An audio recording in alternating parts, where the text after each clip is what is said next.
พี่น้องไปเบิ่งเรื่องนี้กันบักบอยมันยอมรับความจริงแล้วพี่น้องบ่ฮู้ว่ามันใบพลันกับผู้ใดไว้มันยอมรับความพ่ายแพ้มันว่ากูเป็นหมาได้สำเร็จแล้วมันเฮ็ดเสียงหมาพร้อมพี่น้อง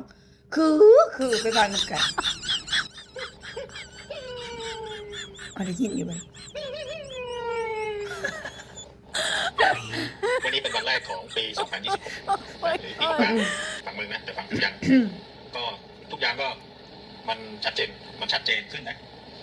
ก็โอกาสที่จะไปลบกันก็คิดว่าก็คงมีน้อยแหละนะแต่มันก็เป็นสิ่งที่ดีส่วนแบบเขาจะไปสู้กันแบบทางกฎหมายระหว่างประเทศอะไรก็ว่ากันไปนะในส่วนตัวของกูนะกูรับผิดชอบคำพูดของกูนะเพราะฉะนั้นสำหรับกูก็คือกูเป็นหมากูแพ้นะมึงจะเรียกกูยังไงก็เอาตามที่มึงสะดวกแล้วกันแต่กูแค่จะมาบอกว่ากูยอมรับว่ากูเองเนี่ยเป็นหมาแอดมินสงสัยว่ามันเว้าความจริงมันยอมรับความจริงแบบนี้มันสิยังปลอดภัยคือเก่าอยู่บ่บอกบอยมันสิบ่หายโตไปบ่พี่น้องถ้าเบิ่งเด้อมันสิหายโตไปอยู่บ่พี่น้อง